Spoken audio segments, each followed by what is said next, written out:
चलिए ध्यान से समझिए। आज हम लोग रसायन शास्त्र यानी कि केमिस्ट्री पढ़ रहे हैं। चैप्टर का नाम है रासायनिक अभिक्रिया एवं समीकरण। आप सबों ने इसके 2 पार्ट को देखा है।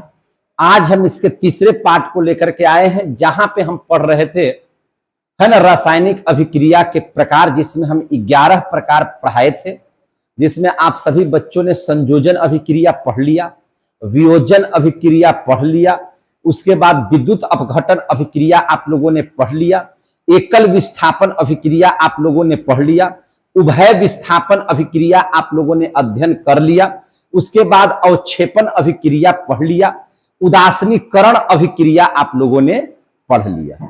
आज जो हम लोग पढ़ेंगे, ध्यान से समझिएगा, आज जो हम लोग पढ़ने जा रहे हैं, आज हम लोग पढ़ेंगे प्रकाश, है ना, एक मिनट। आज जो हम लोग पढ़ेंगे वो पढ़ेंगे क्या चीज? प्रकाश रासायनिक अभिक्रिया, है ना, प्रकाश रासायनिक या प्रकाश संश्लेषण जिसको आप लोग कहते हैं, प्रकाश रासायनिक अभिक्रिया के बारे में आज हम लोग अध्ययन करेंगे अभी तुरंत। और चलिए अब हम लोग जिस तरह से पढ़ाई करते हैं उसी मूड में आ जाए, है ना। नवरात्र के महीने में आप सभी लोगों का स्वागत है। प्रेम से बोलिए जय माता दी, जोर से बोलिए क्या बोलोगे? जय माता दी। क्या बोलोगे? कस के बोलो, प्रेम से बोलो, क्या कहोगे? बिल्कुल सही बात है। चलिए प्रकाश रासायनिक अभिक्रिया देख लीजिए, जिसको कहते हैं फोटोकेमिकल रिएक्शन। अंग्रेजी में क्या कहते हैं? Photochemical reaction. सीधी सी बात है, वैसी अभिक्रिया। एकदम देखिए, मैं परिभाषा आपको एकदम जैसे क्वेश्चन है उसी के आधार पर आपकी परिभाषा होगी, कोई याद करने की जरूरत नहीं है। आप मेरी बात को सुन लीजिए, याद हो जाएगा। समझे कि संयोजन माने जोड़ने की, 2 छोटे छोटे जुटेंगे बड़े बनाएंगे। वियोजन माने जो बड़ा है टूटेगा। विद्युत अपघटन जितना सुधरेगा इसे उसको विद्युत लगा के सुधारेंगे, है कि नहीं। एकल विस्थापन, एगो का विस्थापन हो, एगो हटे, है कि नहीं। उभय विस्थापन जो जिसमें से दोनों अदला बदली करे, है कि नहीं है। उदासीनीकरण, अम्ल भस्म, उदासीनीकरण अम्ल भस्म अभिक्रिया करेगा, लवण प्लस जल बनाएगा। आपको अवक्षेपण अभिक्रिया, अवक्षेपण अभिक्रिया में बताए हैं कि कोई भी विलयन में अगर ठोस नीचे गाद के तौर पर बैठ गया तो उसको हम लोग कहेंगे याद करना है। याद करना है तो फिर बिट्टू सर से पढ़ने की जरूरत नहीं है। बिट्टू सर मतलब क्या? जो बिना याद किए हुए सारी की सारी बातें आपके दिमाग में अटा दे। जैसे देखिए, इसी का परिभाषा है प्रकाश रासायनिक अभिक्रिया। सीधी सी बात है, प्रकाश की चर्चा हुई है तो हम बोलेंगे कि वैसी रासायनिक अभिक्रिया, वैसी रासायनिक अभिक्रिया जिसमें प्रकाश की उपस्थिति है, प्रकाश के बिना वो रिएक्शन कर ही नहीं सकता है। प्रकाश की उपस्थिति में जो पदार्थ आपस में अभिक्रिया करते हैं, प्रकाश की उपस्थिति में जो पदार्थ आपस में अभिक्रिया करते हैं उसे हम लोग प्रकाश रासायनिक अभिक्रिया करते हैं। समझ में आ गई बात? इसे कोई परिभाषा है, सब तो बच्चा वाला परिभाषा है, 1 वाला 2 वाला परिभाषा है, ठीक है ना। लिखेंगे इस बात को, वैसी अभिक्रिया,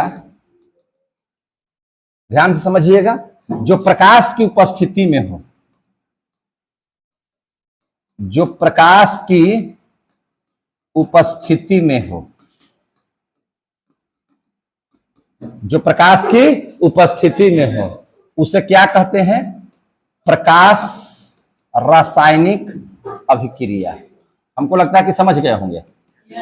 प्रकाश रासायनिक अभिक्रिया कहते हैं, समझते चलिए, प्रकाश रासायनिक अभिक्रिया कहते हैं। सीधी सी बात है, एग्जाम्पल देख लीजिए। अच्छा एक बात बताइए हमको, पेड़ पौधे अपना भोजन किसकी उपस्थिति में बनाते हैं? सूर्य प्रकाश की उपस्थिति में। तो उस अभिक्रिया को हम लोग प्रकाश रासायनिक अभिक्रिया बोले तो कोई दिक्कत नहीं, कोई दिक्कत नहीं हो जाएगा। सीधा सा बात है भैया, मिट्टी से पेड़ पौधे जल की प्राप्ति करते हैं। किसकी प्राप्ति करते हैं? जल की। वायुमंडल से कार्बन डाइऑक्साइड लेते हैं। क्या लेते हैं? कार्बन डाइऑक्साइड लेते हैं। और सूर्य प्रकाश, सूर्य का प्रकाश होना बहुत जरूरी है। हम प्रकाश और धूप का भी अर्थ समझाए हैं, समझे कि नहीं। सूर्य का प्रकाश का मतलब क्या हुआ? जैसे अभी यहाँ पे सूर्य का धूप डायरेक्ट आ रहा है, नहीं आ रहा है, लेकिन उसकी प्रकाश तो इस कमरे में मौजूद है ना, तो यही प्रकाश चाहिए। प्रकाश का मतलब यही होता है, समझे कि नहीं? प्रकाश का मतलब है ना, धूप नहीं होता है, घामा हम लोग देहाती भाषा में कहते हैं, घाम लगाता हो राजा घाम लगाता, है कि नहीं? जेठ की दोपहरी वाला में गाना है ना, घाम लगाता, खेसारी लाल के, कितना सुंदर गाना है ना? तो वो घामा की बात नहीं कर रहे, हम प्रकाश की बात कर रहे हैं। हम किसकी बात कर रहे हैं? प्रकाश की। घामा की बात नहीं कर रहे, घामा घामा, है ना? मैंने धूप की बात नहीं हो रही है, प्रकाश की बात हो रही है। तो सूर्य का प्रकाश होना बहुत जरूरी है, समझे कि नहीं? और सूर्य के प्रकाश में, जैसे आपके शरीर में है ना, हीमोग्लोबिन के कारण खून का रंग कैसा होता है? लाल। तो पेड़ पौधों में क्लोरोफिल के कारण उनकी पत्तियों का रंग कैसा होता है? हरा होता है कि नहीं? तो क्लोरोफिल की जरूरत है, ये क्लोरोफिल तो रहेगा ही रहेगा, इसके बिना तो कोई कमवे नहीं होगा। क्लोरोफिल ना क्या करता है? सूर्य के प्रकाश को अवशोषित कर लेता है कि नहीं? वह सूर्य के प्रकाश को आमंत्रित करता है कि ऐ सूर्य भगवान का प्रकाश जी आइए, है कि नहीं? और आ जाते हैं, और आते हैं तो अपने भोजन का निर्माण करता है। C6H12O6 प्लस में ऑक्सीजन गैस जो है, ऑक्सीजन गैस को क्या कर देता है? मुक्त कर देता है। तो वैसी रासायनिक अभिक्रिया जिसके माथे पर, जिसके तीर पे सूर्य का प्रकाश या किसी भी तरह का प्रकाश लिखा हुआ हो, उन सारी अभिक्रियाओं को हम लोग प्रकाश रासायनिक अभिक्रिया कहेंगे। समझ में आ गई बात? एक और एग्जांपल हम आपको बताते हैं। जैसे देखिए, हाइड्रोजन है और क्लोरीन है, ये जब भी अभिक्रिया करेगा तो यह आपको प्रकाश में ही करेगा, सनलाइट में ही करेगा। किसमें करेगा? सनलाइट में, है ना, अभिक्रिया करेगा। और ये दोनों बना देगा क्या चीज? HCl, यानी कि जो पेट में हमारी जो गैस है ना, HCl, वो बना देगा, हाइड्रोक्लोरिक अम्ल। तीसरा बात आप लोग देख लीजिए जरा सा ध्यान से। तीसरी बात क्या है कि अगर सिल्वर को, Ag को किसके साथ? ब्रोमीन के साथ। किसके साथ? ब्रोमीन के साथ। Ag को किसके साथ? ब्रोमाइड के साथ अगर अभिक्रिया कराएगा, यानी कि प्रकाश होना चाहिए, इसकी जरूरत नहीं है कि कोई सनलाइट हो, है ना, प्रकाश होना चाहिए। क्या होना चाहिए? प्रकाश का होना बहुत जरूरी है। तो ये बना देगा सिल्वर ब्रोमाइड। क्या बना देगा? सिल्वर ब्रोमाइड, है ना, AgBr बना देगा, है ना। क्या बना देगा? AgBr, है ना, सिल्वर ब्रोमाइड का निर्माण कर देगा। अगर हम लोग इसी सिल्वर का, अगर हम लोग इसी सिल्वर का हम लोग क्लोराइड के साथ अभिक्रिया करवाते हैं। किसके साथ? क्लोराइड के साथ अभिक्रिया कराते हैं। प्रकाश का होना जरूरी है, कोई जरूरी नहीं है, टॉर्चों का प्रकाश है तो काम चल जाएगा, ठीक है ना। तो अगर हम लोगों के पास है तो हम ये क्या बना देगा? AgCl। क्या बना देगा? AgCl। कुल मिलाजुला करके मेरा बात ये कहना है कि अगर किसी भी पदार्थों की अभिक्रिया प्रकाश की उपस्थिति में हो, किसकी उपस्थिति में हो? प्रकाश की उपस्थिति में हो, तो उस अभिक्रिया को हम लोग क्या कहते हैं? है ना, प्रकाश रासायनिक अभिक्रिया। तो पीछे से बोलिए, उस अभिक्रिया को क्या कहते हैं? प्रकाश रासायनिक अभिक्रिया। तो ये है आपका प्रकाश रासायनिक अभिक्रिया। कोई दिक्कत नहीं सर? कहीं से कोई प्रॉब्लम नहीं सर? समझना हमको ये था ऑक्सीकरण के बारे में। बहुत बढ़िया से इसको समझिए। अगला जो हम लोग टॉपिक पढ़ा रहे हैं, अब पढ़ा रहे हैं ऑक्सीकरण अभिक्रिया। उसी को हम लोग कहते हैं उपचयन, है ना, अंग्रेजी में कहते हैं ऑक्सीडेशन। समझे कि नहीं? तो आप लोग पढ़े होंगे, नहीं पढ़े हो तो पढ़ने जा रहे हैं ऑक्सीडेशन रिडक्शन, यानी कि ऑक्सीकरण अवकरण। पहले ऑक्सीकरण पढ़ लीजिए, फिर अवकरण पढ़ लीजिए, फिर अगर दोनों को एक ही अभिक्रिया करवाएंगे, दोनों अभिक्रियाएं अगर साथ साथ होंगी तो उसी को कह देंगे रेडॉक्स अभिक्रिया। समझ में आ रही है बात? तो सबसे पहले अब हम लोग पढ़ेंगे ऑक्सीकरण अभिक्रिया के बारे में। क्या पढ़ेंगे? ऑक्सीकरण। ऑक्सीकरण बोले तो ऑक्सीडेशन, इसी को समझना है, बहुत हार्ड नहीं है। और अगर इसको हम लोग उपचयन भी बोले तो कोई दिक्कत नहीं है। उपचयन अभिक्रिया, क्या जी समझ में आ रहा है आप लोगों को? Yes sir. ये हो गया ऑक्सीकरण अभिक्रिया। और साथे साथे देख लीजिए, साथ ही दोनों को हम पढ़ा ही दे रहे हैं, है ना, दोनों को हम पढ़ा ही दे रहे हैं साथ में। कैसे पढ़ा रहे हैं सो समझिए। इधर ऑक्सीकरण कर देते हैं, इधर कर देते हैं अवकरण। क्या कर देते हैं? अवकरण, जिसको हम लोग रिडक्शन कहते हैं। है ना, रिडक्शन। और इसका दूसरा नाम है अपचयन। क्या पढ़ते हैं? अपचयन अभिक्रिया। एकदम खाली दिमाग रखिएगा और समझ में आ जाएगा। दिमागवा नहीं रहेगा तब समझ में नहीं आएगा। तो दोनों को ध्यान से समझिएगा। ऑक्सीकरण अभिक्रिया, इसी का दूसरा नाम क्या है? उपचयन। अंग्रेजी में क्या बोलेंगे? ऑक्सीडेशन। क्या कहेंगे? ऑक्सीडेशन।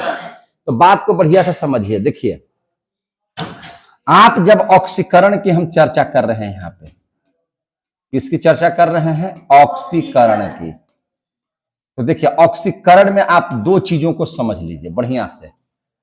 अगर किसी अभिक्रिया में ऐसा लगे, आपको जब अभिक्रिया कर रहे हैं और लगे कि पहले ऑक्सीजन अलग था, पहले ऑक्सीजन अलग था, अब किसी के साथे हो गया, यानी कि वह जुट गया। क्या हो गया? जुट गया। तो ऑक्सीजन का जुटना, ऑक्सीजन का जुटना ऑक्सीकरण कहलाता है। समझ में आ गई बात? ऑक्सीजन का जुटना क्या कहलाता है? ऑक्सीकरण। या आपको नजर आए कि कोई भी अभिक्रिया में आप देखिए कि हाइड्रोजन किसी के साथ था, अब अलग हो गया है, यानी कि हाइड्रोजन टूटा है। समझे कि नहीं? तो अगर हाइड्रोजन टूट रहा है तभी कहेंगे कि ये ऑक्सीकरण हुआ है। क्या हुआ है? ऑक्सीकरण। बात समझ में आ गई? सिर्फ आप इतना ही बात को ध्यान में रखिए, आपका बहुत सारा चीज बनने जा रहा है। अगर किसी अभिक्रिया में ऑक्सीजन जुट रहा है या हाइड्रोजन टूट रहा है, उसी को कहते हैं ऑक्सीकरण। ठीक यहां पे आप देखिए, जरा सा ध्यान देकर के, अगर आप अवकरण पढ़ रहे हैं तो जस्ट इसका उल्टा है अवकरण। इसमें क्या हो रहा था? ऑक्सीजन जुट रहा था, इसमें ऑक्सीजन क्या होगा? टूटेगा। तो ऑक्सीजन का टूटना अवकरण कहलाता है। या यहां पर ऑक्सीकरण में देख रहे हैं हाइड्रोजन का टूटना, तो यहां हो जाएगा हाइड्रोजन का जुटना। क्या कहलाता है? अवकरण। कितने बच्चों को समझ में आ गया? समझ में आ गया? इस बात को गांठ बांध लीजिए। अब देख लीजिए होता क्या है। सीधी सी बात है, ऑक्सीकरण जब आप पढ़ रहे हैं तो ऑक्सीकरण जिसका होगा, जो पदार्थ, जिस पदार्थ का ऑक्सीकरण होगा, जिस पदार्थ का ऑक्सीकरण होगा, उसको हम लोग कहेंगे अवकारक पदार्थ। क्या कहेंगे? अवकारक पदार्थ। जिस पदार्थ का ऑक्सीकरण होगा उसको हम लोग बोलेंगे अवकारक पदार्थ। क्या बोलेंगे? अवकारक पदार्थ। यानी कि अवकारक पदार्थ आपसे कोई पूछेगा तो हम लिखेंगे कि जिस पदार्थ का ऑक्सीकरण होगा, जिसका क्या होगा? ऑक्सीकरण।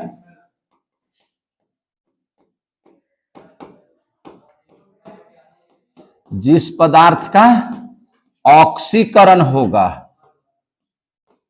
उसको कहेंगे हम लोग अवकारक पदार्थ। समझ में आ गया बात है? अब देख लीजिए, अवकरण में, अवकरण का मतलब क्या होता है? रिडक्शन, है ना? क्या होता है? रिडक्शन। अब देख लीजिए, इसमें देखिएगा ऑक्सीकरण किसको कहेंगे? जिसका ऑक्सीकरण होगा जिस पदार्थ का, उसको क्या कहेंगे? अवकारक पदार्थ। और जिस पदार्थ का अवकरण होगा, जिस पदार्थ का क्या होगा? अवकरण, उसको कहेंगे ऑक्सीकारक पदार्थ। उसको क्या कहेंगे? ऑक्सीकारक पदार्थ।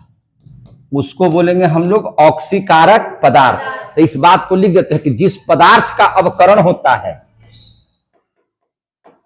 जिस पदार्थ का अवकरण होता है, अवकरण होता है, उसको हम लोग क्या कहते हैं? ऑक्सीकारक पदार्थ। उसको क्या कहते हैं? ऑक्सीकारक पदार्थ। बहुत अच्छा से एग्जाम्पल से आपको और समझ में आने वाला है। अगर आप एग्जाम्पल हम देंगे तो और आप बढ़िया से सीखिएगा। ठीक है, ध्यान से समझिएगा। एग्जाम्पल के तौर पर हम इस बात को लेते हैं, खूब बढ़िया से समझने का प्रयास कीजिएगा। ठीक है, हमने लिया एक तत्व जिसका नाम है कार्बन। कार्बन है भैया तो जलेगा ये, और कार्बन जब जलेगा तो क्या बना देगा? Carbon dioxide. कोई दिक्कत नहीं सर। अब हमको बताइए, यहां पे कार्बन भी अकेले, ऑक्सीजन भी अकेले, है ना? अकेले हम अकेले तुम, तो क्यों न बन जाए हम एक दूसरे के सहयोगी, है ना? आपस में बात हुई, बात होने के बाद क्या बना लिया? Carbon dioxide. क्या बना लिया? कार्बन डाइ। पहले था अलगे अलगे, अब देखिए तो दो जिस्म एक जान बन गए कि नहीं बन गए? हो गया कि नहीं हो गया? अब हमको बड़ा प्यार से बताइएगा कि कार्बन यहां पे था अकेले, अब किसके साथ है? ऑक्सीजन के साथ। तो यहां ऑक्सीजन कार्बन के साथ क्या हुआ? जूटा। क्या हो गया? जूटा। तो आप बोलिए यहां क्या हुआ? यहां ऑक्सीजन क्या हुआ? जूटा। ऑक्सीजन क्या हुआ? जूटा। तो ऑक्सीजन का जुटना क्या कहलाएगा? जोर से बोलिए। यहां ऑक्सीजन क्या हुआ? जूटा। देख रहे हैं ना? ऑक्सीजन का जुटना क्या कहलाता है? ऑक्सीकरण। तो अगर इसमें हम लिख दें कि ये ऑक्सीकरण है तो कोई दिक्कत नहीं सर। क्या हो जाएगा? ऑक्सीकरण। क्या हो जाएगा? ऑक्सीकरण। ऑक्सीकरण किसका हुआ है? तो ऑक्सीकरण जूटा किसमें है? कार्बन में। कार्बन डाइऑक्साइड में जुट गया है। ऑक्सीजन जूटा है किसमें? कार्बन में। तो अभी आप पढ़िए, जिस पदार्थ का ऑक्सीकरण होगा उसको हम लोग क्या कहेंगे? अवकारक। क्या कहेंगे? अवकारक। तो भैया ऑक्सीकरण कब होगा? ऑक्सीकरण का मतलब है कि ऑक्सीजन जुटेगा। ऑक्सीजन किसके साथ जुटा? कार्बन के साथ। तो कार्बन क्या हो गया? अवकारक पदार्थ। कार्बन क्या हो गया? अवकारक पदार्थ। समझ में आ गई बात? तो इस बात को लिखेंगे कि यहाँ कार्बन क्या है? यहाँ कार्बन क्या है? कार्बन क्या है? अवकारक पदार्थ है। कार्बन क्या है? अवकारक पदार्थ। समझ में आया? तब बोलिएगा। अब चलिए आगे। पहला एग्जांपल देख लिए। कलर हम चेंज कर दे रहे हैं ताकि आपको लगे कि गिजबिजाह टाइप का नहीं है ना? बढ़िया से समझ में आए। जैसे देख लीजिए दूसरा एग्जांपल, सल्फर के साथ ऑक्सीजन को मिला दिए, दोनों अलग अलग। दोनों क्या है? अलग अलग। और जब दोनों को एक साथ मिलाए तब बना दिया SO2। यहां ऑक्सीजन था अलग, लेकिन रिएक्शन होने के बाद यह ऑक्सीजन मिल गया किसके साथ? सल्फर के साथ, और बना दिया सल्फर डाइऑक्साइड। तो ऑक्सीजन जुट गया। तो ऑक्सीजन का जुटना, यहां क्या हुआ? ऑक्सीजन जुटा। ऑक्सीजन का जुड़ना, जुड़ना हुआ है। तो इस प्रक्रिया को क्या कहेंगे? ऑक्सीकरण। और जिसका ऑक्सीकरण होता है ना, जिसका ऑक्सीकरण होता है, जिस पदार्थ का ऑक्सीकरण होता है उसी को कहते हैं अवकारक पदार्थ। तो ऑक्सीकरण किसका हुआ? सल्फर का। चूंकि सल्फरवे में ना आके जुट गया, तो यहां लिख देंगे कि यहां सल्फर क्या है? अवकारक पदार्थ है। क्या है? अवकारक पदार्थ है। कितने बच्चों को समझ में आ रहा है? समझ में आ रहा है? एक एग्जाम्पल इसका और देते हैं ऑक्सीजन जुटने का, ठीक है ना? एक एग्जाम्पल और देते हैं ताकि आपको समझ में आ जाए, है ना, कि ऑक्सीजन कैसे जुट रहा है। ठीक है? समझ में आ रहा है आपको?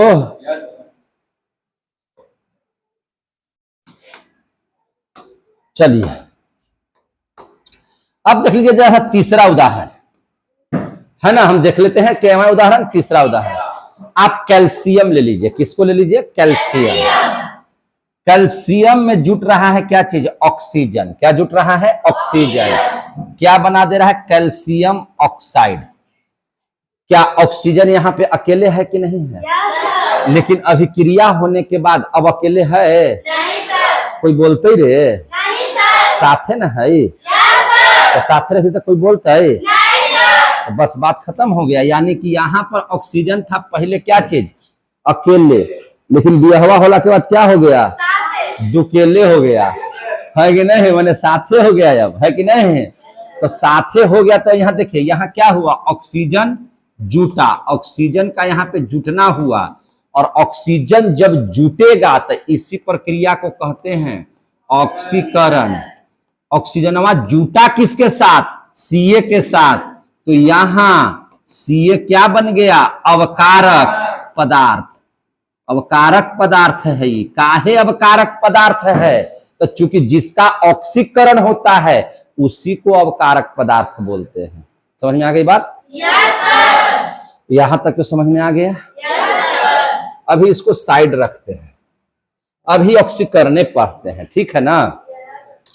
अब देख लीजिए ऑक्सीकरण में, यहां तो ऑक्सीजन का जुटना पर बहुत सारे उदाहरण देखिए। क्या हाइड्रोजन का टूटना नहीं देखें? तो हाइड्रोजन का टूटना भी देखिए, तब ना समझ में आएगा कि भैया हाइड्रोजन का भी टूटना ऑक्सीकरण कहलाता है। तब हम इसका एग्जाम्पल ले लेते हैं, देखिए ध्यान से इधर।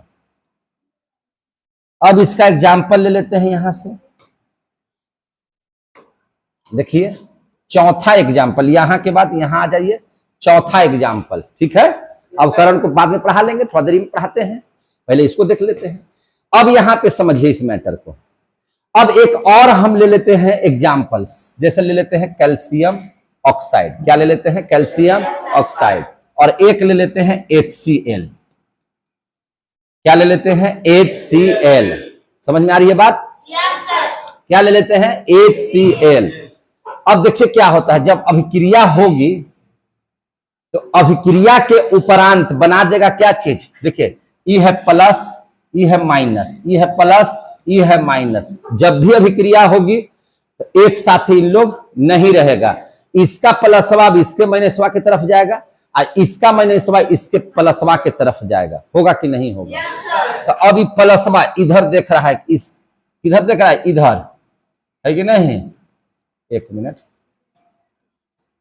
ये प्लस अब इसका माइनस आपस में क्या हो जाएगा, जुट जाएगा, तो बना देगा क्या चीज, Ca और Cl है तो CaCl2 बना देगा। क्योंकि कैल्शियम का संयोजकता कितना है, 2, और क्लोराइड की संयोजकता 1 है, इसीलिए यहाँ CaCl2 हो गया। अब यहाँ H है और यहाँ O है, H और O आपस में मिल करके बना दिया जल, और यहाँ निर्माण कर दिया H2O। क्या बना दिया, H2O। बहुत प्यार से समझिएगा, बहुत ध्यान से समझिएगा। क्या समझिएगा, तो इस बात को समझिएगा कि सबसे पहले बहुत गौर से इसको देखिए। पहले यहां पे HCl 1 में था, पहले HCl क्या था, 1 में था। अब यहां पर देखिए Cl क्या हाइड्रोजन के साथ है, Cl हाइड्रोजन के साथ है मेरे भाई, नहीं है। Cl हाइड्रोजन के साथ अब नहीं है। अब यहां पर देखिएगा इसको दोनों को, तो Cl हट गया और हाइड्रोजन को क्या कर दिया, छोड़ दिया। तो यहां पर जब Cl के साथ अब हाइड्रोजन नहीं है तो हाइड्रोजन इसके साथ टूट गया, किसके साथ, Cl के साथ। HCl में अब Cl अलग हो गया, हाइड्रोजन को अलगे कर दिया, हाइड्रोजन को क्या कर दिया, अलग। यानी कि हाइड्रोजन जब अलग हो गया तो यहां पे क्या हो गया, हाइड्रोजन का टूटना। यहां क्या साबित हो रहा है कि हाइड्रोजन टूट गया, और हाइड्रोजन का टूटना क्या कहलाता है, ऑक्सीकरण। हाइड्रोजन का टूटना क्या कहलाता है, ऑक्सीकरण। समझ में आ गया बात है? हाइड्रोजन का टूटना क्या कहलाता है, ऑक्सीकरण। अच्छा एक चीज बताइए, हाइड्रोजन टूटा किससे, हाइड्रोजन टूटा किससे, तो हाइड्रोक्लोरिक अम्ल से। किससे टूटा है, हाइड्रोक्लोरिक अम्ल से। तो जिसका ऑक्सीकरण होगा उसी को क्या कहेंगे, अवकारक पदार्थ। तो हाइड्रोक्लोरिक अम्ल क्या हो गया, माने अवकारक पदार्थ। तो यहाँ पे हाइड्रोक्लोरिक जो है वह क्या है, अवकारक पदार्थ है, क्योंकि इसी से टूटा है, अवकारक पदार्थ है। आया समझ में मेरे भाई? आए? अब देख लीजिएगा और उदाहरण, 5वां उदाहरण देखिए। कहीं से कोई दिक्कत हो रहा है तो बोलिएगा। अब एक और देख लीजिए, NaO2 और इसकी अभिक्रिया हम करा रहे हैं H2SO4 के साथ। किसके साथ, H2SO4 के साथ। जब इसकी अभिक्रिया हम करा रहे हैं ऐसे, तो अभिक्रिया के पश्चात देखिए ई प्लस माइनस, इसका प्लस अब इसके माइनस के साथ, इसका प्लस अब इसके माइनस के साथ क्या बना देगा, Na2SO4 बना दिया, Na2SO4। आइए H2 और यहां पे है O2, ये दोनों आपस में, इसका प्लस है इसका माइनस मिल जाएगा तो बना देगा H2O। क्या बना देगा, H2O। ध्यान से समझिए, H2 किसके साथ था, SO4 के साथ। रिएक्शन से पहले H2 किसके साथ था, SO4 के साथ। तो H2SO4 था बनाए हुए, लेकिन जैसे ही रिएक्शन हुआ अब SO4 चला गया Na के साथ और हाइड्रोजन को छोड़ दिया अकेले, हाइड्रोजन को छोड़ दिया अकेले। तो यहां पे हाइड्रोजन क्या हो गया, टूट गया। हाइड्रोजन क्या हो गया, टूट गया। तो हाइड्रोजन का टूटना मेरे भाई क्या कहलाता है, ऑक्सीकरण। हाइड्रोजन का टूटना क्या कहलाता है, ऑक्सीकरण।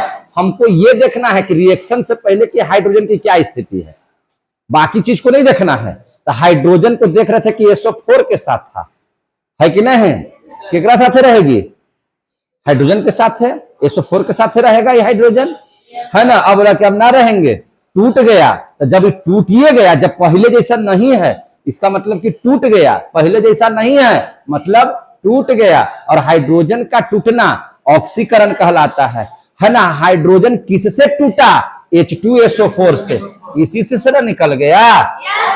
तो यहां H2SO4 क्या हो गया, अवकारक पदार्थ हो गया।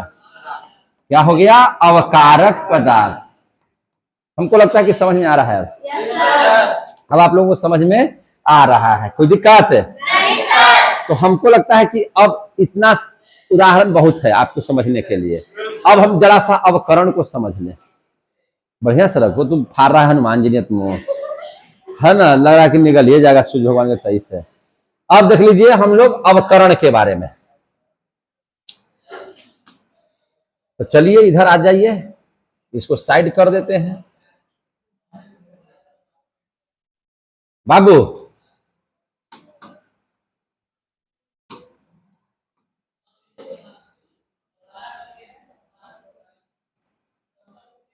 इधर हो गया क्या चीज, ऑक्सीकरण। अब यहां पे पढ़ा देते हैं अवकरण। यहां पे क्या पढ़ा दे रहे हैं, अवकरण। समझे कि नहीं। तो चलिए अवकरण के बारे में देख लीजिए क्या लिखता है, ऑक्सीजन का टूटना अवकरण, हाइड्रोजन का जुटना अवकरण। माने जस्ट ऑक्सीकरण का अपोजिट, है ना, उसका उल्टा है अवकरण। ऑक्सीकरण का उल्टा क्या है, अवकरण। क्लियर हो गया। अब देख लीजिए इसमें भी बताए हैं कि जिसका अवकरण होगा, जिस पदार्थ का अवकरण होगा उसको बोलेंगे ऑक्सीकारक पदार्थ। उसको क्या बोलेंगे, ऑक्सीकारक पदार्थ। ध्यान से समझिए, यहां पे एग्जाम्पल ले लीजिए। एग्जाम्पल, पहला example H2 plus Cl2। Hydrogen क्या है, अकेले है। यहां क्लोरीन क्या है, अकेले है। अभिक्रिया हुई तब बना दिया HCl। क्या बना दिया, HCl। बना कि नहीं बना। अब हमको जरा प्यार से बताना है, पहले क्लोरीन और इसकी स्थिति देखिए। हाइड्रोजन यहां था अकेले, लेकिन अब देख लीजिए तो हाइड्रोजन किसके साथ जुट गया है, क्लोरीन के साथ। तो हाइड्रोजन क्या हो गया है, जुट गया है। यहां पे इस अभिक्रिया में हाइड्रोजन क्या हुआ है, जुटा है। किससे जुटा है, क्लोरीन के साथ। तो हाइड्रोजन का जुटना क्या कहलाता है, तो हाइड्रोजन क्या हो गया, जुटा। तो हाइड्रोजन का जुटना क्या कहलाएगा, अवकरण। क्या कहलाएगा, अवकरण। किसके साथ जुटा है जरा बताना हमको, किसके साथ जुटा है, क्लोरीन के साथ। तो जिसका अवकरण होगा उसी को क्या कहेंगे, ऑक्सीकारक। तो यहां क्लोरीन क्या है, ऑक्सीकारक पदार्थ है, ऑक्सीकारक पदार्थ है। आ गया समझ में। अरे भैया जो उसको जोड़ेगा वही ना ऑक्सीकारक पदार्थ होगा, जिसका अवकरण होगा वही ना ऑक्सीकारक पदार्थ होगा। तो ऑक्सी अब बताइए, क्लोरीन में ना हाइड्रोजन को जोड़ लिया तो ऑक्सीकारक पदार्थ का तो नाना होंगे कि ऑक्सीकारक पदार्थ क्लोरीन में होगा, जो जोड़ेगा वो होगा। समझ में आ रही बात? जो चंदा खाएगा वही पकड़ाएगा, जो चंदा लेगा, सही ना? तो जो चंदा लेगा वही ना खा सकता है, सब कुछ खा जाएगा? हम लेवे नहीं करेंगे तो हम खाएंगे कैसे? जो लेगा हो सकता है कि है ना मार देगा पौआ एक आध गो बीच में, कोई जान रहा है?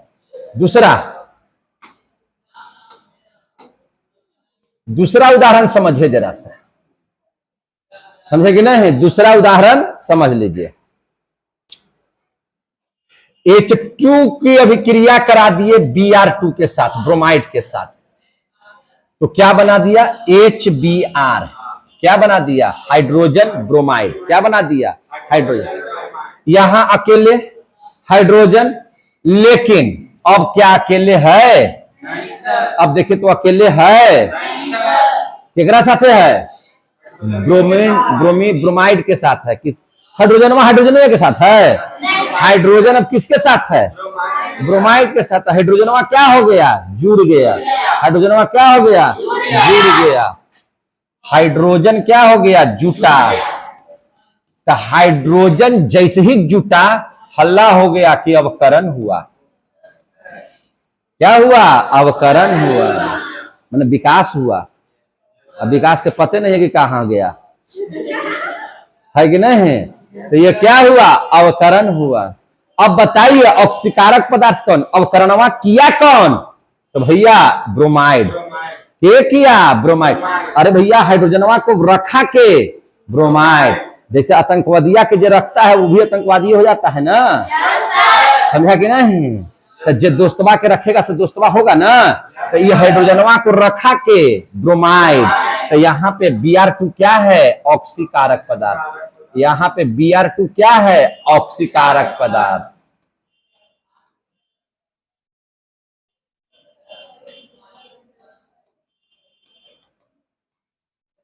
बोलो कहीं से कोई दिक्कत है तो हमको समझाइए। अब देख लीजिए तीसरा। अब क्या बात देख लीजिएगा? तीसरा। अब यहां पे समझिए, CuO कॉपर ऑक्साइड। क्या है लिखा हुआ है? Copper oxide. यहां पर है क्या चीज? H2। अभिक्रिया जब हुई तो अब देखिए प्लस माइनस प्लस। अब प्लसवा के इधर कोई माइनस में नहीं, तो अकेले हो जाएगा। अब भैया साथे नहीं रहेगा। अभिक्रिया होगी तो साथे नहीं रहेगा। अभिक्रिया होती ही है अलग होने के लिए, लड़ाई होता ही है अलग होने के लिए। आगे समझ में? तो लड़ाई हुआ तो कॉपर अब इसके साथ रहेगा ना? भाग भाग भाग, थोड़ा साथ हम ना रहेंगे। भागो, तलाक करो। हट गया ऑक्सीजन, हट गया। क्या हो गया? ऑक्सीजन हट गया। हट करके यहाँ पर Cu को छोड़ दिया अकेले, H2O के साथ बना दिया H2O। हमको वो नहीं देखना है, हम ऑक्सीजन को देखिए ध्यान से। किसको देखिएगा ध्यान से? ऑक्सीजन को। यहां खेला हो गया।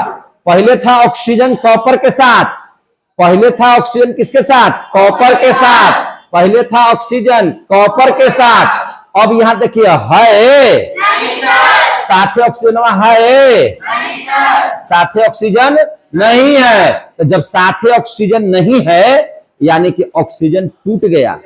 ऑक्सीजन क्या हो गया? टूट गया। ऑक्सीजन का यहां पे क्या हो गया? टूट। ऑक्सीजन टूट गया। ऑक्सीजन क्या हो गया? टूट गया। तो ऑक्सीजन का टूटना, ऑक्सीजन का टूटना तो लिख सकते हैं कि अवकरण है। समझ में आ गया? के इसको भगा दिया तो कॉपर ऑक्साइड। कौन भगा दिया? Copper oxide. तो कॉपर ऑक्साइड क्या हो गया? ऑक्सीकारक पदार्थ। तो यहां CuO क्या हो गया? ऑक्सीकारक पदार्थ। क्या हो गया? ये ऑक्सीकारक पदार्थ। समझ में आ रहा होगा? अगर वो नहीं समझ में आए तो एक बात और समझ में आ जाएगा।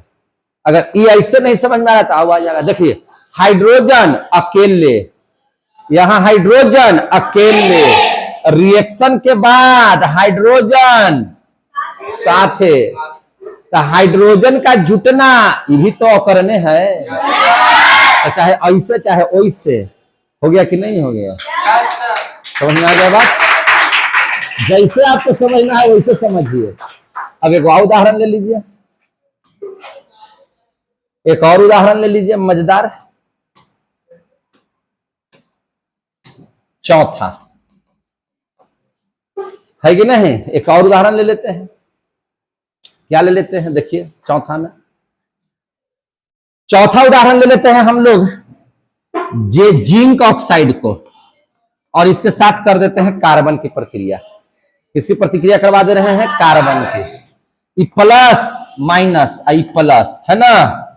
अब भैया ये दोनों टकराया, हो गए लड़ाई है ना, हाथ उलार उलार के लड़ाई कर रहा है दोनों।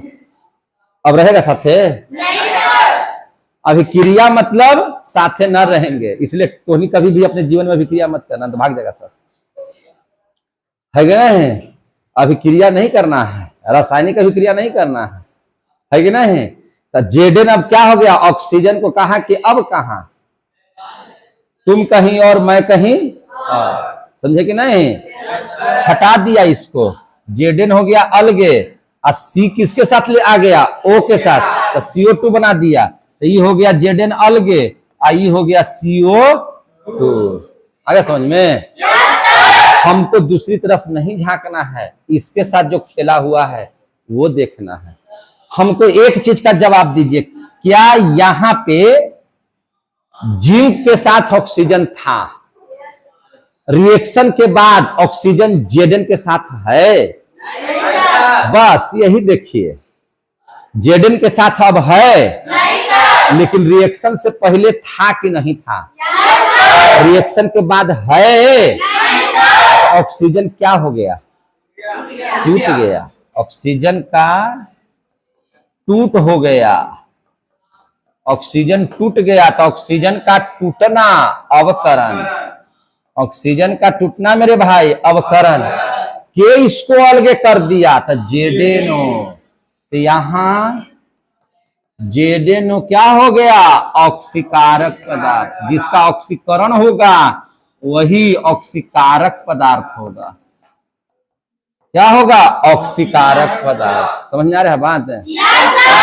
ऑक्सीकारक पदार्थ का मतलब क्या? जिसमें ऑक्सीजन लगा हुआ है। देखिए तो सब में लगा हुआ है कि नहीं? तो ऑक्सीकारक पदार्थ है, समझे कि नहीं? यही तो है ऑक्सीकरण अवकरण। समझ में आया तो ठोक सकते हैं, ना समझ में आया तो चुपचाप देख सकते हैं। तो आपको दो रिएक्शन एक के बार समाप्त किए, ध्यान समझिए, दो रिएक्शन हम आपको एक के बार समाप्त किए, ऑक्सीकरण अवकरण, पूरा उदाहरण सहित हो गया। क्लियर? थोड़ा हट जाते हैं, अगर बाद में लिखना होगा तो ऐसे लिख सकते हैं, है कि नहीं है? आया समझ में? अब एक अंतिम अभिक्रिया है जिसको बोलते हैं रेडॉक्स अभिक्रिया। क्या बोलते हैं? रेडॉक्स। तो इसके बाद का चैप्टर समाप्त हो जाएगा? नहीं, चैप्टर कैसे समाप्त? दहन करके पढ़ाएंगे मौसा? हाँ, दहन पढ़ना है ना, इसी में ना है, तो इसलिए सब पढ़ेंगे हम लोग। तो अभी बहुत मन है, समझिए कि समाप्त नहीं होने वाला है। तो यहां तक समझ में आ गया। अब हम लोग रेडॉक्स अभिक्रिया पढ़ते हैं। रेडॉक्स अभिक्रिया की परिभाषा है मेरे भाई कि किसी भी अभिक्रिया में ऑक्सीकरण भी हो रहा है, अवकरण भी हो रहा है, दोनों अगर साथे साथे हो रहा है, ऑक्सीकरण भी अवकरण भी दोनों अगर किसी अभिक्रिया में साथे साथे हो रहा है तो उसी को कहते हैं रेडॉक्स अभिक्रिया। कौन बड़ा चीज है, देख लेते हैं। अब पढ़ लेते हैं रेडॉक्स अभिक्रिया।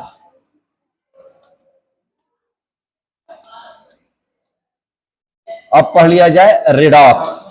ध्यान से देखिए, रेडॉक्स अभिक्रिया वैसी अभिक्रिया जिसमें ऑक्सीकरण और अवकरण दोनों साथ साथ हो, दोनों साथ साथ हो, इसे रेडॉक्स अभिक्रिया कहेंगे। लिख देते हैं इसको, वैसी अभिक्रिया जिसमें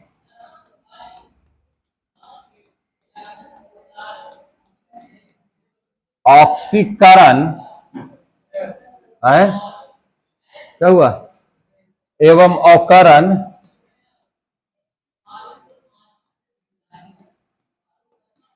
दोनों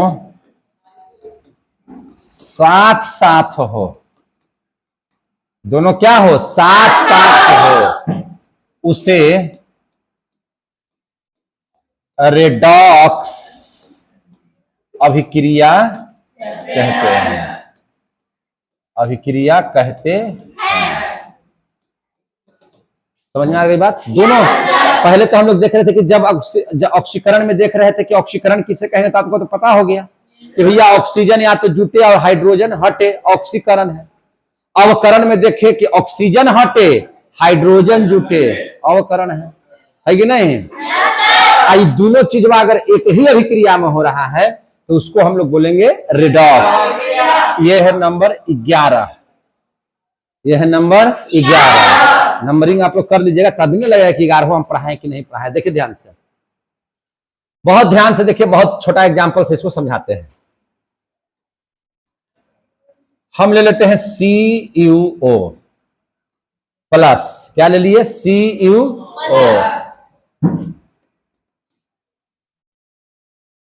कॉपर ऑक्साइड ले लिए और इसकी अभिक्रिया करा दिए हम हाइड्रोजन के साथ। किसके साथ, हाइड्रोजन।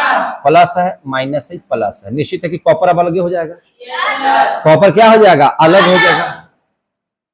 कॉपर हो गया अलग और यहां हो गया H2O। बात समझिए ध्यान से, पहले ऑक्सीजन था साथ में, पहला रिएक्शन को यहां पहले तत्व को देखिए, पहले यौगिक को देखिए, यहां था ऑक्सीजन साथ में। क्या यहां पे आने पर ऑक्सीजन साथ है, तो ऑक्सीजन का क्या हो गया, टूट, ऑक्सीजन क्या हो गया, टूट गया। तो यहां ऐसे करके देखिए तो यहां ऑक्सीजन का टूट हो गया, यानी कि ऑक्सीजन क्या हो गया, टूट गया, टूट हो गया। यहां क्या हो गया, ऑक्सीजन टूट गया। अब हमको जरा सा प्यार से बोलिएगा, ऑक्सीजन अगर हटेगा तो उसको ऑक्सीकरण कहेंगे क्या, अवकरण, अवकरण कहेंगे। क्या कहेंगे, अवकरण। जहां ऑक्सीजन टूटा तो वहां क्या हो गया, अवकरण। तो यहां किसमें से टूटा, तो कॉपर से टूटा।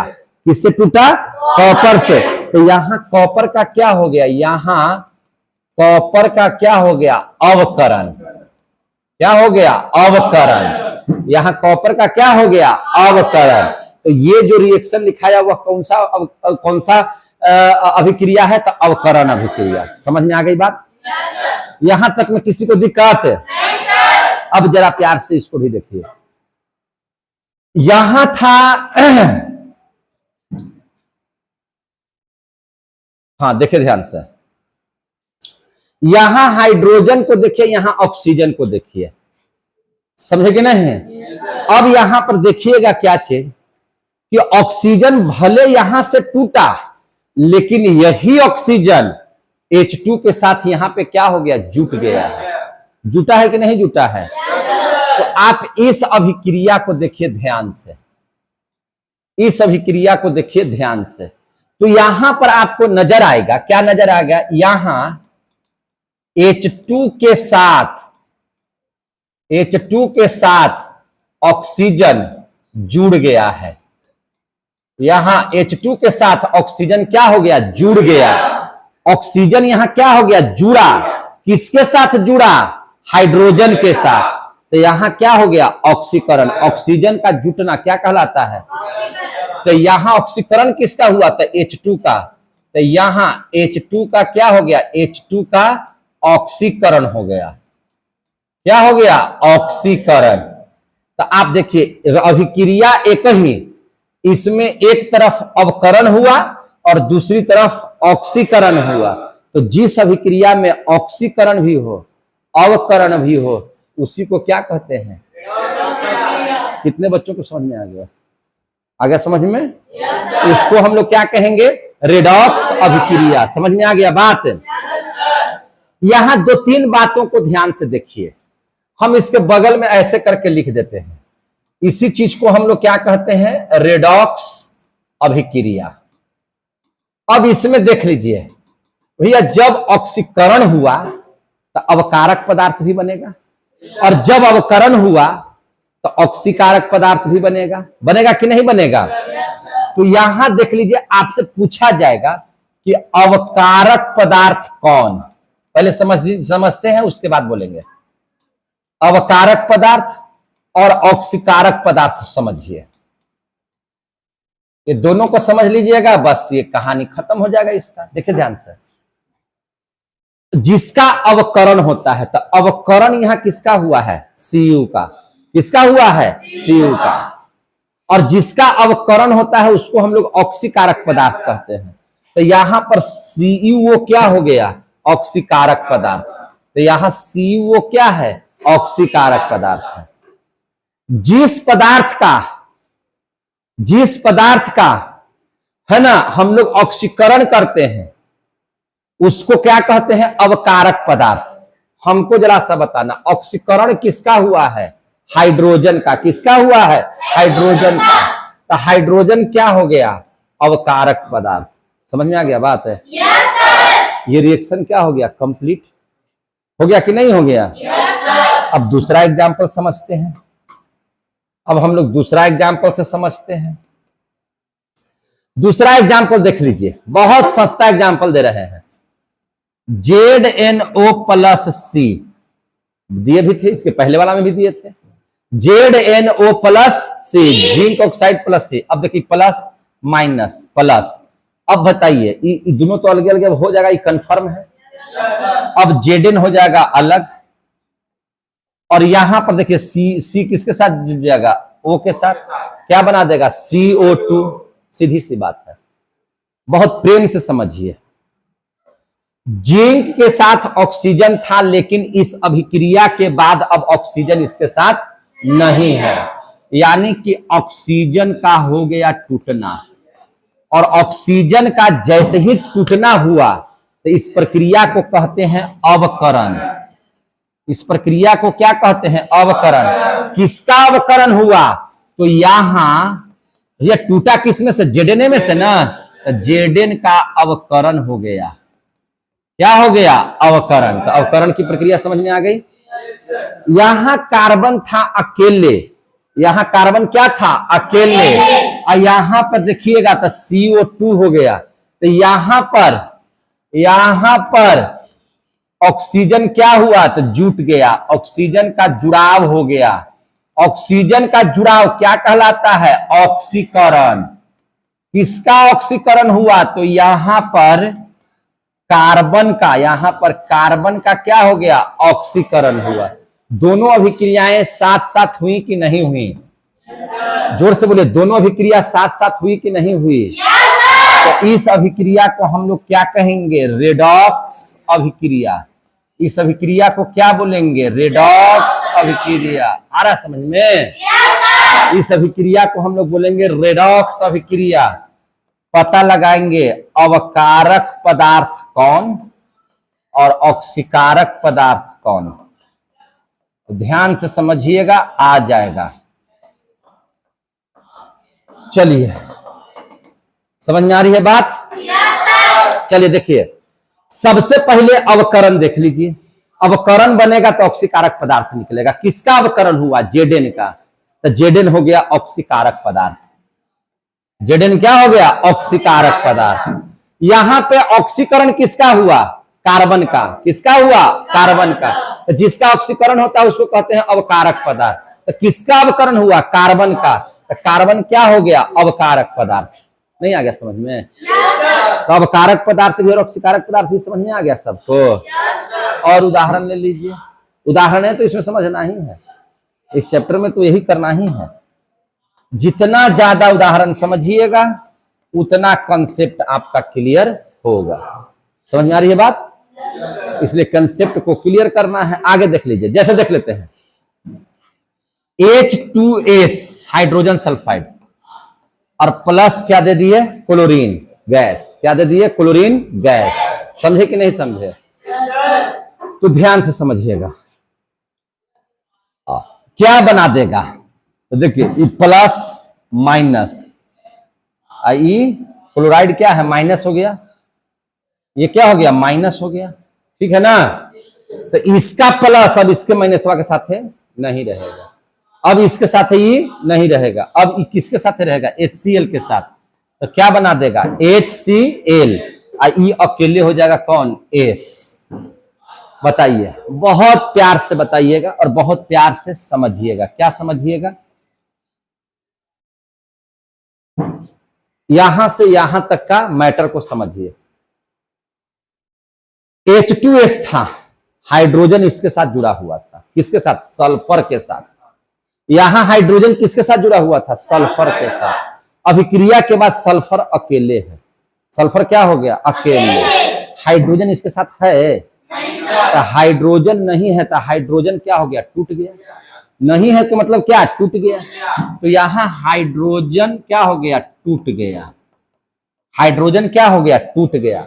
अब हमको बड़ा ध्यान से बताइएगा, हाइड्रोजन का टूटना ऑक्सीकरण कहलाता है।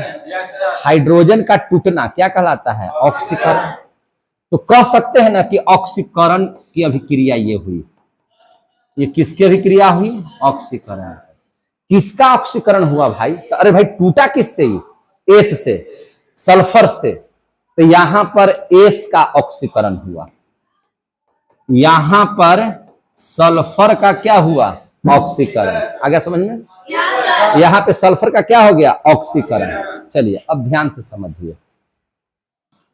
क्लोरीन यहां पे था कैसे? अकेले। क्लोरीन क्या था? अकेले। और यहां क्या क्लोरीन अकेले है? किसके साथ जुट गया? जोर से बोलिए, किसके साथ जुट गया? तो हाइड्रोजन क्या हो गया? जुट गया। हाइड्रोजन क्या हो गया? हाइड्रोजन का जुड़ाव हो गया। जुड़ाव। तो हाइड्रोजन के जुड़ाव को क्या कहते हैं? हाइड्रोजन जब जुटेगा तब उसको क्या कहेंगे? अवकरण।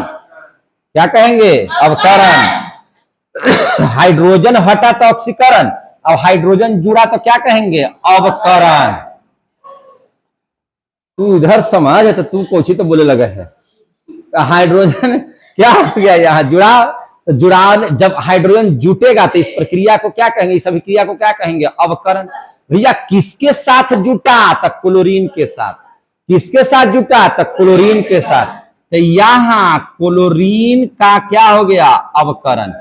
यहां क्लोरीन का क्या हो गया? अवकरण। तो जब किसी भी रासायनिक अभिक्रिया में ऑक्सीकरण और अवकरण दोनों साथ साथ हो तो इस अभिक्रिया को हम लोग कहते हैं रेडॉक्स अभिक्रिया। इस अभिक्रिया को क्या बोलते हैं? रेडॉक्स अभिक्रिया। समझ में आ रही है बात? इस अभिक्रिया को क्या बोलेंगे? रेडॉक्स अभिक्रिया। इसमें ऑक्सीकारक पदार्थ और अकारक पदार्थ देखना होगा। तो सबसे पहले देख लेते हैं, अब कारक पदार्थ लिख देते हैं। इसमें यहां पे लिख देते हैं ऑक्सीकारक पदार्थ। देखिए ध्यान से, सबसे पहले इस बात को समझिए ध्यान से। ऑक्सीकरण मन ऑक्सीकरण हुआ, तो ऑक्सीकरण जब भी होगा तो भैया अवकारक पदार्थ बनेगा। तो यहां ऑक्सीकरण किसका हुआ? एस का। किसका हुआ? एस का। यानी कि हाइड्रोजन हटा किस में से? H2S में से।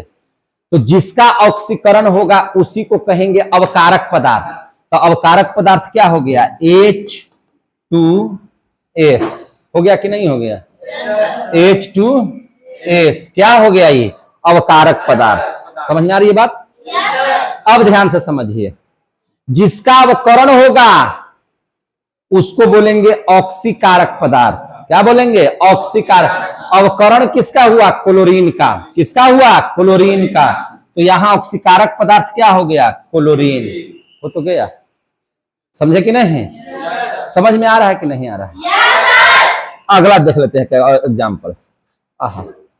इसी में घसेड़ देते हैं, इसी में देख लेते हैं एक और एग्जाम्पल, ताकि एक ही बोर्ड में हो जाएगा ना तो अच्छा रहेगा। सबको अलग अलग कलर्स इसलिए दर्शाए कि अब आपको लग रहा होगा कि अलग है, ये अलग है, ये अलग है ना? हो थोड़ा तो समझ में आ ही रहा होगा। ज्यादा हो बोलो ना यार, तो थोड़ा हंसता है सब तोरा पर। हो जैसे तोरा नंबर लेते तो हंस दिया सब, काहे हो?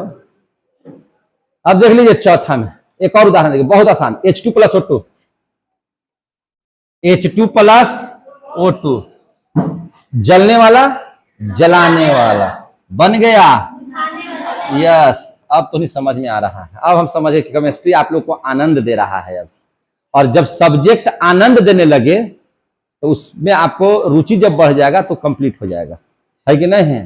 अब आपको पढ़ने में मजा आ रहा है।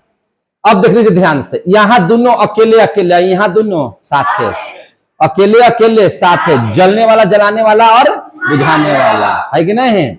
अब यहाँ पे बहुत ध्यान से समझिएगा, बिना हिचकिचाहट के आप लोग बताइएगा। अब इसको देखिए, H2 अकेले, यहाँ H2 ऑक्सीजन के साथ क्या हो गया? जुड़ गया। क्या हो गया? जुड़ गया। तो ध्यान से समझिएगा, आप इस अभिक्रिया को देखें, है ना, इस अभिक्रिया को देखिए। एक मिनट, इसको उल्टा करके लिखते हैं। इसको कैसे लिखते हैं? उल्टा करके। देखिए कैसे है। यहां ऑक्सीजन को देखिए और इसको देखिए। ऑक्सीजन पहले था अकेले, ऑक्सीजन क्या था? अकेले। यहां पर देखिएगा ऑक्सीजन था, हाइड्रोजन था, यहां पे क्या चीज? अकेले। अब यहां हाइड्रोजन को देखिए क्या हो गया? जुड़ गया।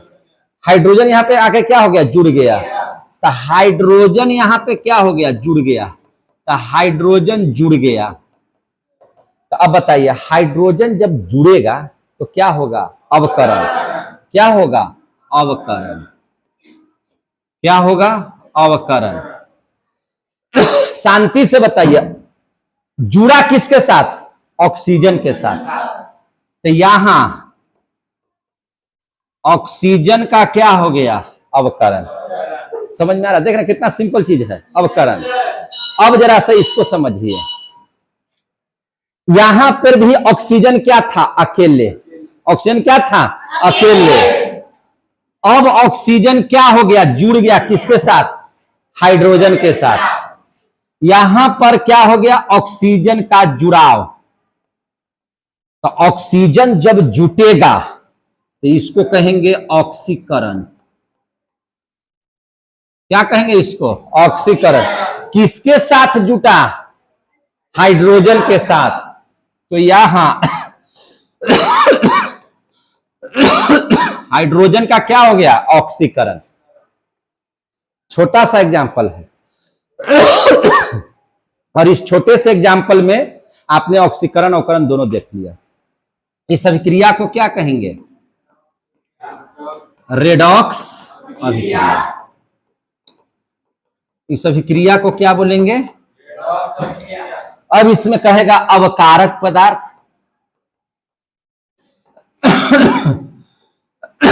और ऑक्सीकारक पदार्थ।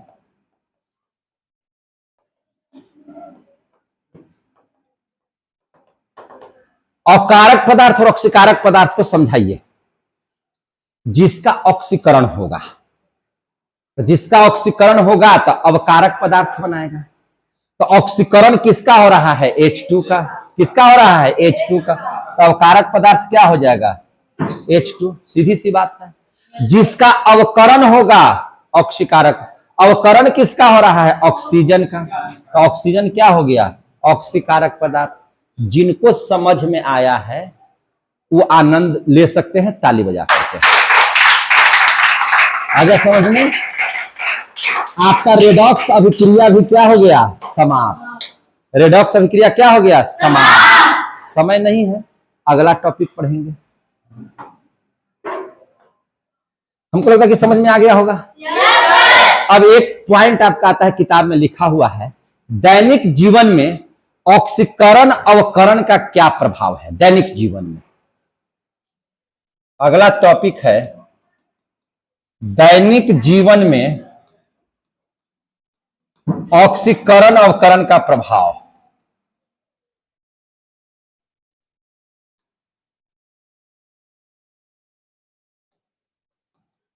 दैनिक जीवन में ऑक्सीकरण अवकरण का प्रभाव ध्यान से समझ लेंगे। क्या प्रभाव है? देखिए ध्यान से, आप इस बात को समझिए। आप भोजन करते हैं, भोजन क्या हो जाता है? जाकर के पच जाता है। कैसे पच जाता है? आप जब भोजन लेते हैं और सांस के रूप में ऑक्सीजन लेते हैं, तो जैसे ही इन दोनों आपस में मिलेगा, तो आपस में मिलेगा तो कार्बन डाइऑक्साइड बनाएगा। वह कार्बन डाइऑक्साइड हम अपने शरीर से क्या करते हैं, बाहर निकालते हैं। क्या करते हैं, बाहर। साथ ही जल बनता है और हम लोगों को भोजन करने के बाद शरीर में क्या मिलती है, ऊर्जा। शरीर में क्या मिलने लगती है, ऊर्जा। तो भैया भोजन अंदर जाकर के हमारे शरीर में टूट रहा है, नए चीज का निर्माण कर रहा है। तो जुड़ना टूटना, इसी चीज को तो ऑक्सीकरण अवकरण कहते हैं। तो क्या हमारे लिए यह ऑक्सीकरण अवकरण का काम अंदर शरीर में हो रहा है कि नहीं, भोजन के पाचन के माध्यम से? तो क्या यह हमारे लिए जरूरी है कि नहीं जरूरी है? तो यही तो इसका प्रभाव है, यही तो इसका क्या है, प्रभाव है। तो सीधी सी बात बोलेंगे कि दैनिक जीवन में ऑक्सीकरण अवकरण का सबसे ज्यादा यूज हम लोगों को हमारे शरीर में भोजन के पचने में होता है, यानी कि भोजन का पाचन में, भोजन का पाचन में।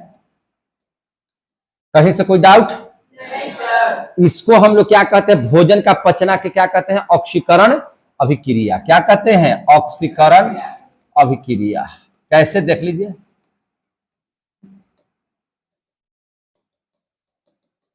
देख लीजिए कैसे से, क्या है से। जैसे जब ही आप भोजन का आप देखिएगा तो भोजन क्या है, तो भोजन जो है इसमें हम लोग भोजन के तौर पर C6H12O6 लेते हैं कि नहीं लेते हैं? भोजन कब टूटेगा, जब आपके शरीर में ऑक्सीजन जाएगा। ऑक्सीजन किस माध्यम से शरीर में जाता है, सांस के तौर पर। तो हम ले लिए ऑक्सीजन, अगर आप सांस नहीं लीजिएगा तो भोजन पचबे नहीं करेगा। जब ऐसी होगा क्रिया तो क्या बना देगा, कार्बन डाइऑक्साइड, जल, और साथे साथे ऊर्जा मिलेगी। साथे साथे क्या मिलेगा, ऊर्जा। साथे साथे ऊर्जा मिलने का मतलब क्या हुआ, भोजन कीजिएगा तो आपको लगेगा कि ताकत मिल रहा है, तुरंत भर में एनर्जी आ जाएगा। यहां पर भोजन इसके साथ मिलकर के क्या हो गया, टूट गया। क्या हो गया, टूट गया। वही कार्बन डाइऑक्साइड को जितना जल्दी हम लोग क्या करते हैं, बाहर निकालते हैं। क्या करते हैं, बाहर निकालते हैं। तो अब बताइए, जब ये टूटने की प्रक्रिया को कौन सी अभिक्रिया कहते हैं, तो याद कीजिए, जुड़ने को संयोजन अभिक्रिया और टूटने को वियोजन अभिक्रिया या अपघटन अभिक्रिया।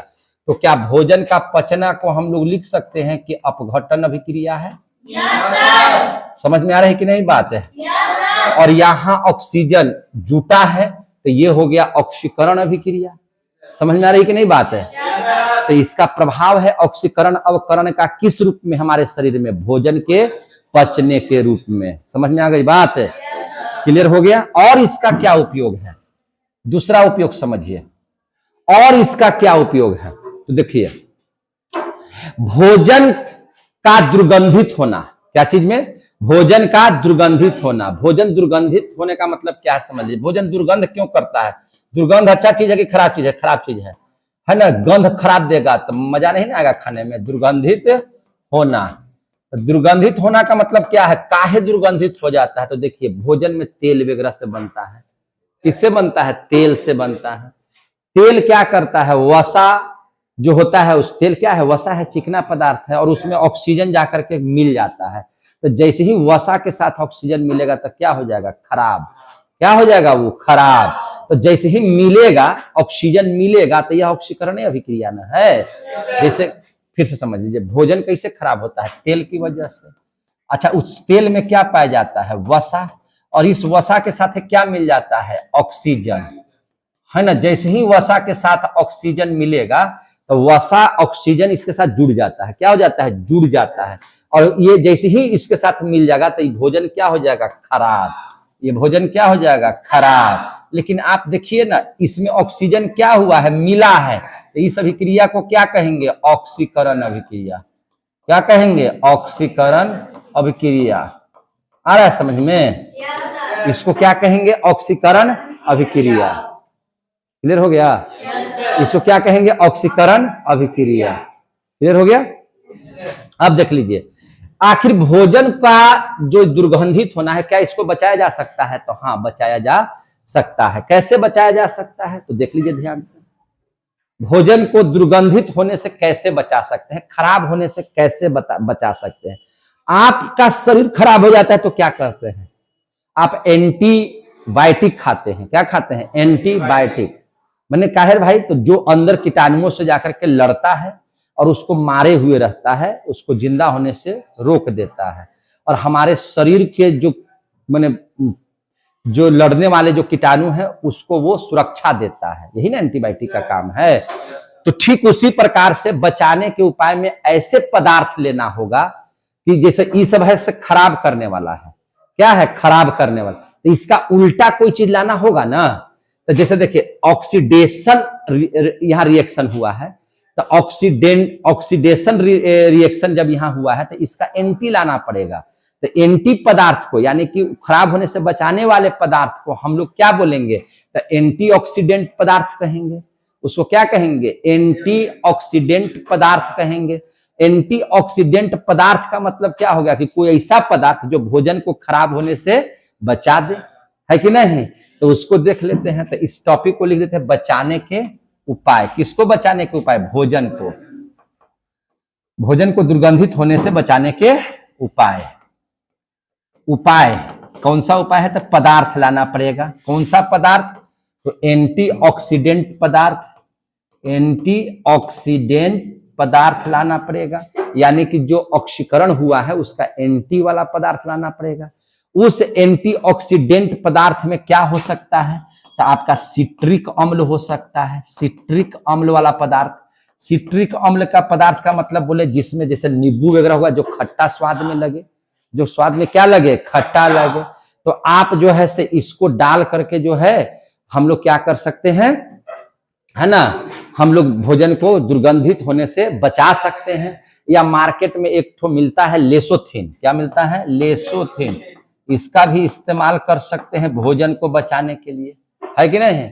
इसका भी हम लोग इस्तेमाल कर सकते हैं भोजन को बचाने के लिए। या नहीं तो एक चीज और है, भोजन को अगर बचाने का बहुत ज्यादा आपका मन है तो ऐसा कोई पात्र लीजिए जिसमें वायु नहीं जाए, माने वायु रोधक पदार्थ का इस्तेमाल कीजिए। आप देखिएगा चिप्स वगैरह जो आपको मार्केट में मिलता है ना, या वायु अवरुद्ध बर्तन भी कह सकते हैं इसको। क्या कह सकते हैं? वायु अवरुद्ध बर्तन। आप रोटी रखने वाला देखे हैं बर्तन? तो रोटी रखने वाला बर्तन में देखिएगा उसका एक पॉट होता है अलग से, उसमें रोटी डाल करके उसको बंद कर दीजिएगा ना, तो वह क्या है, उसमें हवा नहीं जाएगा। और जैसे ही हवा नहीं जाएगा तो वह भोजन खराब होने से बहुत देर तक उसको बचाया जा सकता है। समझे कि नहीं है? तो उसको हम लोग कहते हैं वायु अवरुद्ध बर्तन। या हम लोग और तरह से बचा सकते हैं भोजन को। कैसे बचा सकते हैं? तो रेफ्रिजरेटर में भोजन को रख करके। कैसे? रेफ्रिजरेटर में। रेफ्रिजरेटर में भोजन रखकर, यानी कि भोजन को अगर आप ठंडा कर दीजिएगा ना, तो होता क्या है, फ्रिज में जैसे ही आप भोजन को रखिएगा तो भोजन जो वायरस होता है ना, वो ठंडा उतना बर्दाश्त नहीं कर पाता है, जिसकी वजह से वह अंदर जा ही नहीं पाता है। और अंदर अगर नहीं जा रहा है तो भोजन खराब होने से क्या हो जा रहा है? बच जा रहा है ना। तो हम लोग भोजन को नहीं देखते हैं, फल उल को भी या सब्जी उब्जी को, या बना हुआ पनीर उनीर का सब्जी है तो उसको जाकर रख देते हैं तो बहुत देर तक वो खराब नहीं होता है।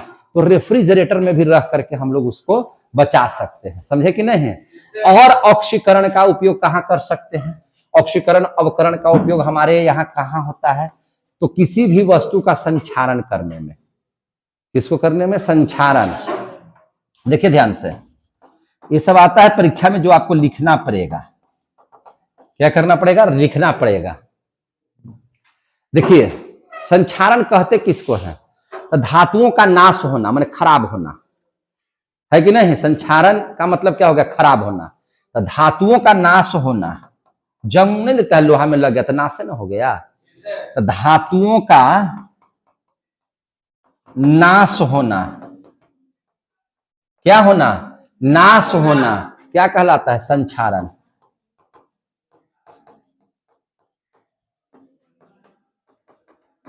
धातुओं का नाश होना क्या कहलाता है? संचारण कहलाता है। समझ में आ रही कि नहीं बात है? धातुओं का नाश होना क्या कहलाता है? संचारण। देखिए जंग लगना कैसे लग जाता है, लोहा में जंग वगैरह कैसे लग जाता है? तो लोहा है, उसमें पानी चला गया। क्या चला गया? पानी। अब पानी पानी का मतलब क्या चीज? नमी। पानी का मतलब कि मैंने कोई बाल्टी डालने की जरूरत नहीं है, हवा में जो नमी है उससे। पानी का मतलब, मेरा कहने का मतलब हुआ नमी। और हवा का मतलब क्या हो गया? ऑक्सीजन। क्या हो गया? ऑक्सीजन। जैसे ही लोहा में ऑक्सीजन या नमी आ गया तो यह क्या लग गया? जंग। क्या लग गया? जंग। जंग लग गया तो उनका संचारण शुरू हो गया, खराब होना उसका क्या हो गया? शुरू हो गया। वह टूटेगा। क्या होगा? टूटेगा। समझे कि नहीं? और इसी अभिक्रिया को हम लोग क्या कहते हैं? ऑक्सीकरण अवकरण अभिक्रिया। ऑक्सीकरण अवकरण अभिक्रिया कहेंगे इसको। क्या कहेंगे? ऑक्सीकरण अवकरण अभिक्रिया। अच्छा एक चीज बताइए हमको, लोहे में अगर जंग लग जाता है तो लोहा भारी हो जाता है कि मैंने हल्का हो जाता है? हल्का। अच्छा एक चीज बताइए, बहुत ध्यान से समझिए। हम आप इतना खूब बढ़िया से आए हैं, हम आपको ले गया कहीं कादो उदो में लेटा दिए, अब पूरा कादो में खूब बढ़िया से लेटा करके, भैंसियन कैसे लेट जाता है, अब बाहर निकलता तो भैंसिया पहले से भारी होगा कि हल्का? जोर से समझ के बताइए, याद करके बताइए, जो आपको दिल लगता है कि भारी होगा। तो उसी प्रकार से जब लोहा में जंग लग जाता है ना तो भारी हो जाता है। समझे कि नहीं? लेकिन जब जंगवा छोड़ा देते हैं ना तब वो बहुत ज्यादा हल्का हो जाता है। समझे कि नहीं? तो इस बात को याद रखिए, बहुत बार क्वेश्चन पूछा गया भी है कि जब लोहे में जंग लग जाता है तो जंग लगा हुआ लोहा हल्का होता है कि भारी होता है? तो भारी होता है। कैसे? जैसे कदोइया में थोड़ा लेटा देंगे और निकाल करके तौल देंगे तो पहले से भारी हो जाएगा, उसी तरह से। समझ में आ गया बात? अरे तरीके इसको भी लिखना पड़ेगा। लोहा में जंग लग जाने के बाद, जंग लग जाने के बाद वह पहले से क्या हो जाता है?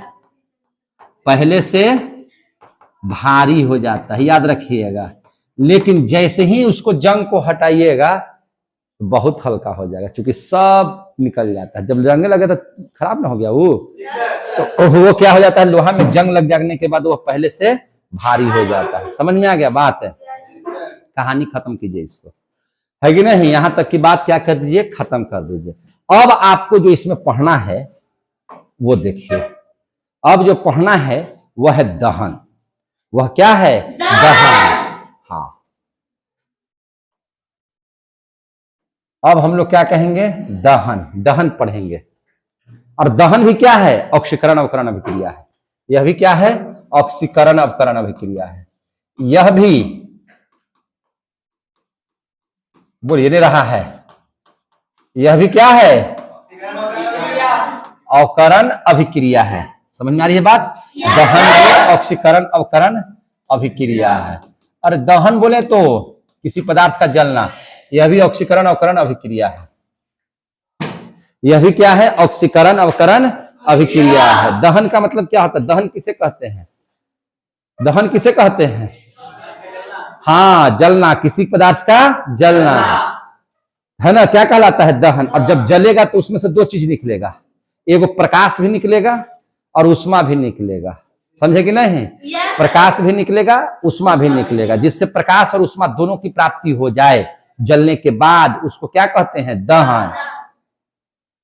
अब जैसे मान के चलिए लकड़ी को जलाइएगा तब प्रकाश भी निकलेगा, उष्मा भी निकलेगी, गर्मी भी लगेगा। पत्थर जलाइएगा तो प्रकाश निकलेगा? तो पत्थर दहनशील पदार्थ की अदहनशील पदार्थ? अदहनशील पदार्थ। समझ में आ गई बात? है तो कोई दहन की परिभाषा पूछेगा तो क्या जवाब दीजिएगा?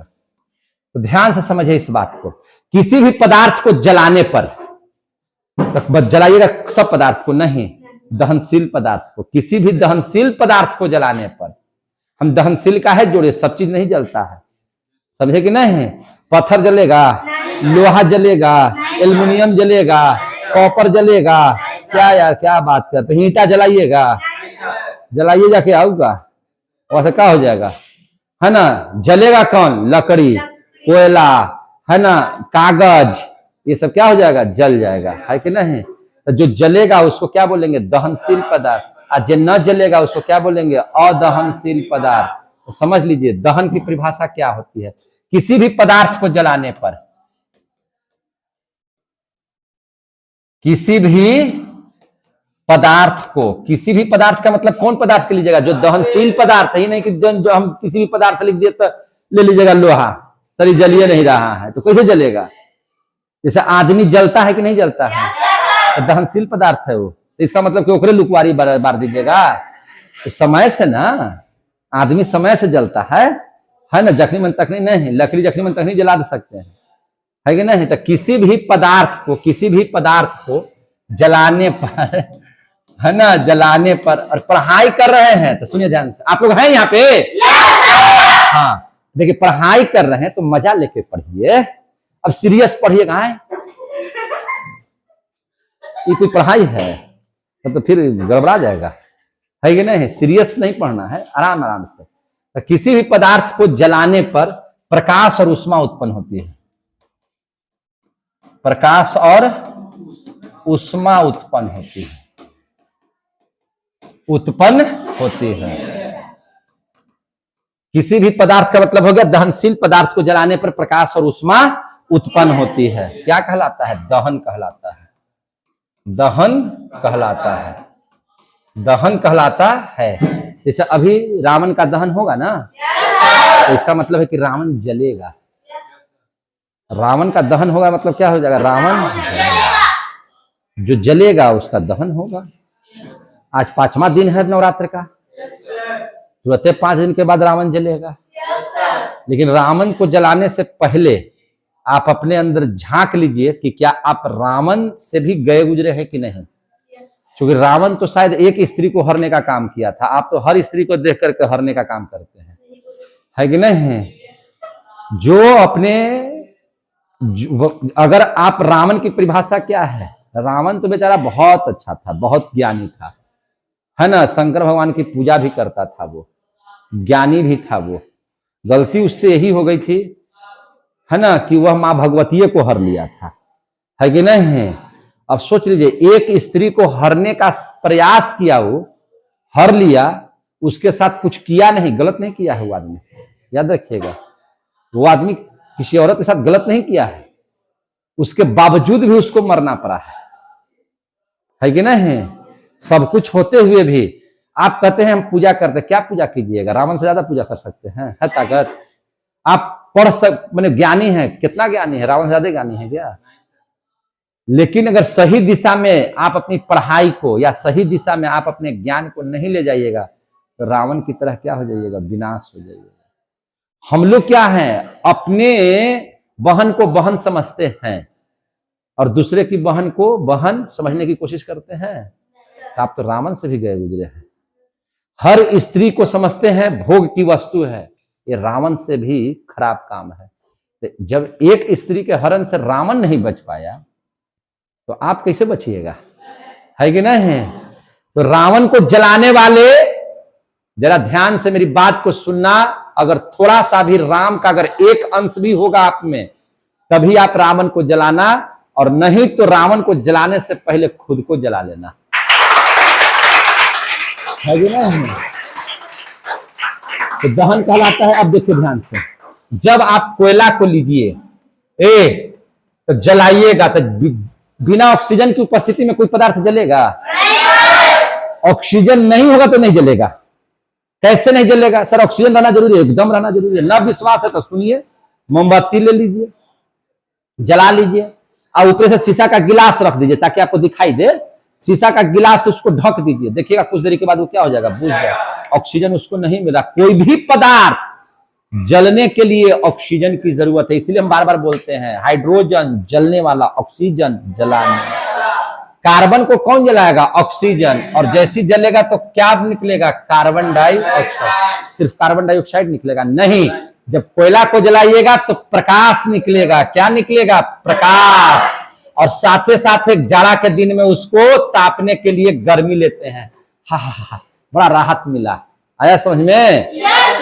तो कार्बन डाइऑक्साइड, प्रकाश और ऊष्मा की प्राप्ति होती है। आप सल्फर को जलाइए ना भैया, सल्फर को जलाइएगा तो SO2 निकलेगा, प्रकाश भी बनेगा और ऊष्मा भी।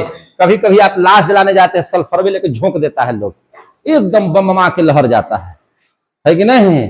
क्या हो जाता है? पूरा एकदम धधड़ा के ये हो जाता है। देखिए एक मैग्नीशियम है, तो मैग्नीशियम को सिर्फ ऑक्सीजन में जलाने की जरूरत नहीं है, वो और पदार्थ से भी जल सकता है, नाइट्रोजन की उपस्थिति में भी जल जाता है। याद रखिए, मैग्नीशियम एक ऐसा धातु है, सभी धातु है ना, धातु कर रहे हैं, मैग्नीशियम एक ऐसा है जो ऑक्सीजन के अलावा किसके साथ जल जाता है, नाइट्रोजन के साथ जल जाता है। इसलिए इसको नोट में लिख देते हैं। हर चीज को जलाने के लिए किसकी जरूरत है, ऑक्सीजन की, लेकिन मैग्नीशियम को जलाने के लिए किसकी जरूरत है, नाइट्रोजन की। माने ऑक्सीजन के साथ साथ किसकी भी जरूरत है, नाइट्रोजन की। तो मैग्नीशियम ये हम लिखवा दे रहे हैं इसलिए कि आपको कोई ऐसा भी कहेगा कि कोई ऐसा भी है पदार्थ जो ऑक्सीजन के बिना दूसरे पदार्थ से भी जल जाए, तो हाँ है। कौन है, मैग्नीशियम। तो मैग्नीशियम किसके साथ जल सकता है, नाइट्रोजन के साथ। मैग्नीशियम नाइट्रोजन की उपस्थिति में जल जाता है, नाइट्रोजन की उपस्थिति में जल जाता है, जल जाता है। इसको आप जला सकते हैं नाइट्रोजन की उपस्थिति में। कैसे, देखिए Mg है और नाइट्रोजन है, इसकी उपस्थिति में जब जलाइएगा, यानी कि जलाने का मतलब है कि दहन जब होगा तो ये दहन हो जाएगा, तो बन जाएगा Mg3N2 और प्लस में प्रकाश और उष्मा की प्राप्ति से भी हम लोगों को हो जाएगी। आ गया समझ में? तो अब जलने के आधार पर अगर बात करें, दहन के आधार पर, तो दो प्रकार के पदार्थ हो गया। एक वैसा पदार्थ जो दहनशील है, एक ऐसा पदार्थ जो अदहनशील है। आ रहा समझ में जो बात बोल रहे हैं से? तो पदार्थ के प्रकार पढ़ लीजिए। पदार्थ के प्रकार किस आधार पर, दहन के आधार पर। किस आधार पर मेरे भाई, दहन के आधार पर। दहन के आधार पर प्रकाश पढ़ लीजिए, दहन के आधार पर प्रकाश। समझ में आ रही है बात? तो दहन के आधार पर पदार्थ कितना तरह का हो गया, दो तरह का। एक हो गया दहनशील पदार्थ, है ना, और एक हो गया अदहनशील पदार्थ। अदहनशील पदार्थ, दो प्रकार के पदार्थ हो गया। दहनशील जो जले, जलने वाले पदार्थ को दहनशील पदार्थ कहते हैं। लिख देते हैं, जलने वाले पदार्थ को दहनशील पदार्थ कहते हैं।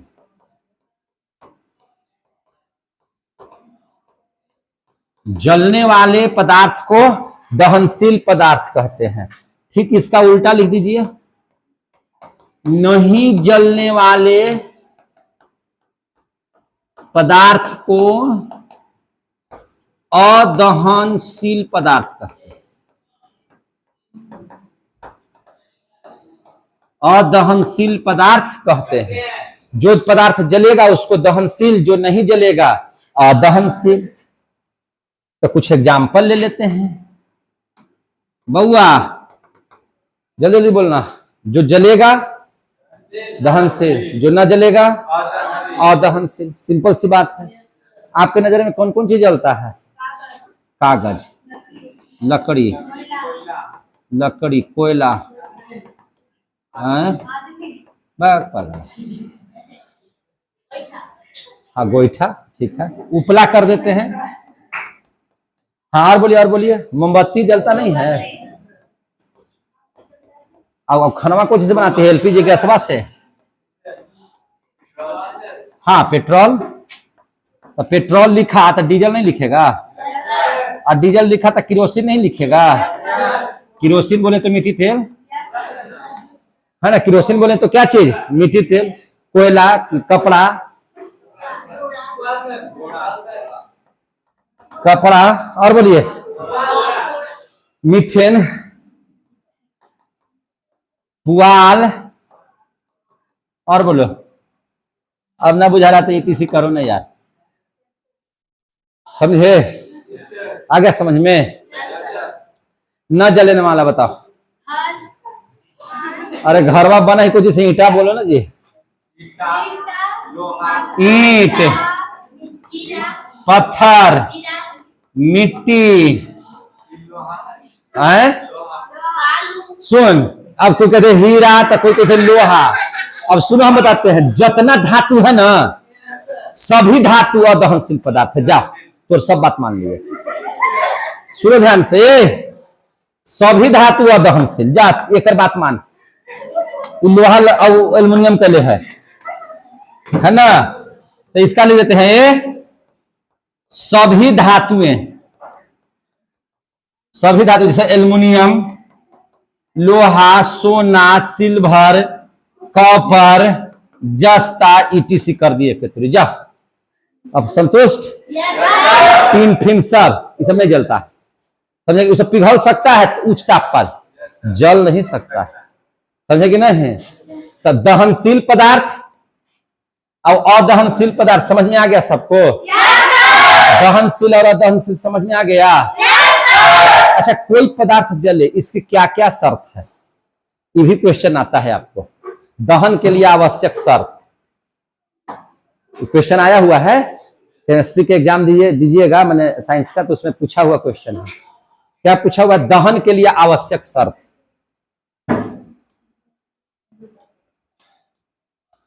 दहन के लिए आवश्यक शर्त, दहन के लिए आवश्यक शर्त। ए भाई, हमको ले लीजिएगा ईटा, तो ईटा जलेगा? सीधा बैठो नहीं, बार बार तो तुम उधर झुक रहे हो, डिस्टर्ब कर रहे हो। अरे तो ध्यान से सुनिए पहले। दहनशील के लिए, दहन के लिए आवश्यक है कि भैया ऐसा पदार्थ हो जो आसानी से जले, यानी कि दहनशील पदार्थ की आवश्यकता है। सबसे पहला शर्त है कि दहनशील पदार्थ की आवश्यकता, दहनशील पदार्थ की आवश्यकता। दहनशील पदार्थ रहबे नहीं करेगा तो जलेगा क्या चीज? क्या जलेगा जी? नहीं जलेगा, है कि नहीं? पत्थर में आप आग लगाते रहेगा, क्या जलेगा? वो नहीं जलेगा, कभी नहीं जलेगा, है ना? तो दहनशील पदार्थ की आवश्यक है, पहला शर्त ये है। दूसरी शर्त क्या है? तो दहन का पोषक पदार्थ, दहन का पोषक पदार्थ। अरे भैया, दहन का पोषक पदार्थ के मतलब कि ऑक्सीजन, ऑक्सीजन रहेगा तभी ना जले। दहन का पोषक पदार्थ की जरूरत है। तीसरा है चीज इसकी जरूरत, ज्वलन ताप। क्या जरूरत है? ज्वलन ताप। देखिएगा, ज्वलन ताप का मतलब क्या होगा? जिस ताप पर कोई वस्तु जलना प्रारंभ कर दे। सब चीज का जलने का समय अलग अलग होगा, और जो समय लगेगा वही उसका क्या है? ज्वलन ताप है। जैसे आप लकड़ी को, कांटी को जलाइए तो जल जाएगा, कागज को जलाइए तो जल जाएगा, लकड़ी को जलाइए, मोटी लकड़ी को, तो थोड़ा देरी से जलेगा, कोयला को जलाइए तो और देरी से जलेगा। तो सबका जलने का समय, जलने का टेम्परेचर अलग अलग है, जिसको कहते हैं ज्वलन ताप। तो ज्वलन ताप की परिभाषा क्या दीजिएगा? जिस ताप पर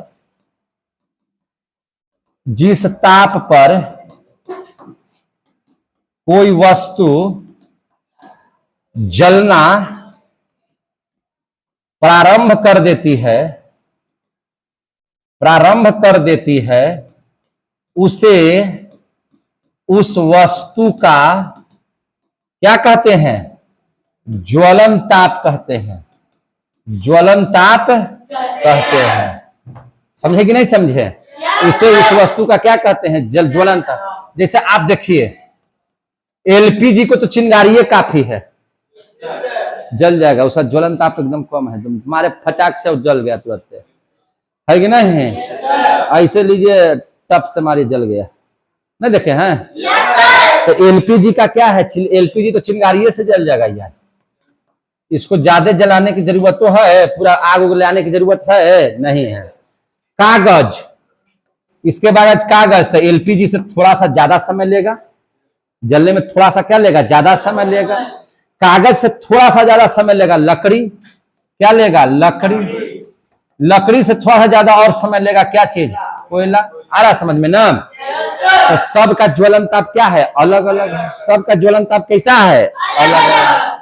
पदार्थ जो है दो स्थिति में जलता है, याद रखिएगा, समझे कि नहीं? पदार्थ दो स्थिति में जलता है, ध्यान से समझिएगा। पदार्थ कितनी स्थिति में जलता है? दो स्थिति में। देखिए,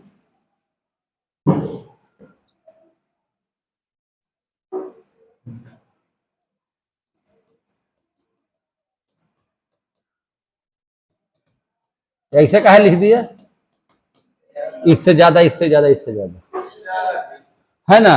दो स्थिति में जलता है। कौन कौन स्थिति में? ऑक्सीजन की पर्याप्त उपस्थिति रहेगा तब भी,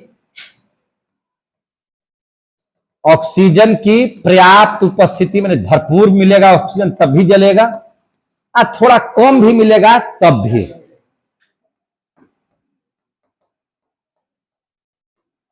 अपर्याप्त उपस्थिति में भी जलेगा, इसमें नो डाउट है। समझे कि नहीं? जब यह ऑक्सीजन की पर्याप्त स्थिति में जलेगा तो इस चीज को कहते हैं पूर्ण दहन।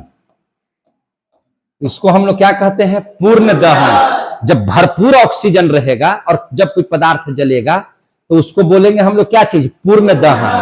और जब ऑक्सीजन अपर्याप्त स्थिति में रहेगा और तब दहन होगा तो इसको कहेंगे हम लोग अपूर्ण दहन। तो आपको पूर्ण दहन और पूर्ण दहन पूछेगा तब समझ में आ जाएगा। तो और इसको डिटेल में समझिए।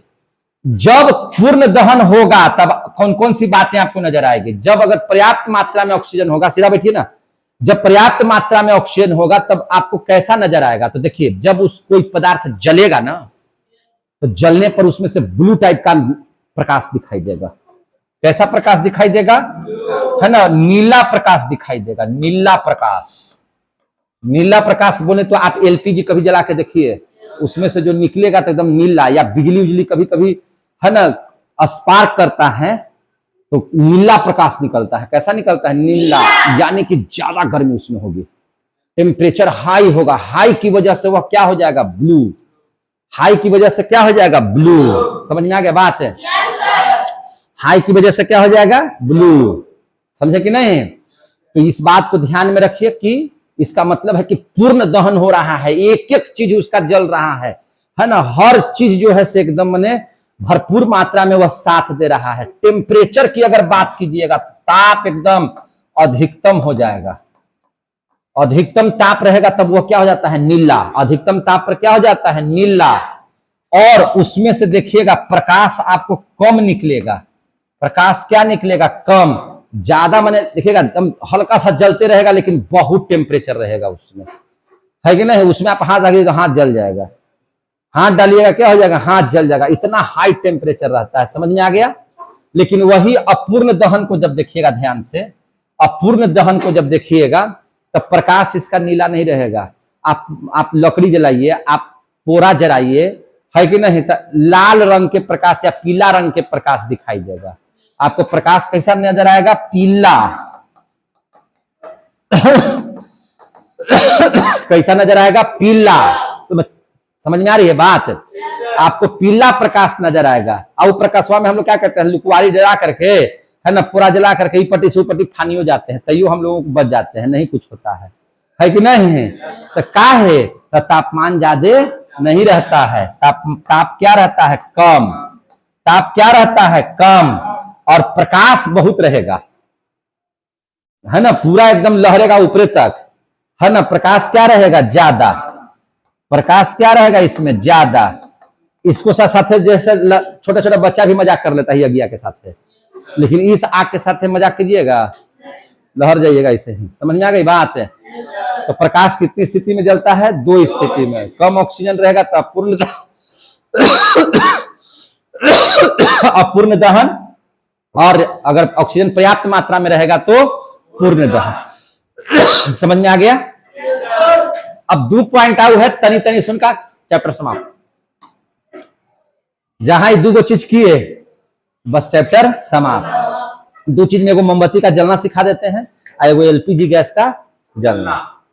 चलिए देखिए ध्यान से, मोमबत्ती देखिए, मोमबत्ती कैसा रहता है? ऐसा देखिए ध्यान से। मोमबत्ती देखिए, ठीक है, जलेगा ये, देखिए।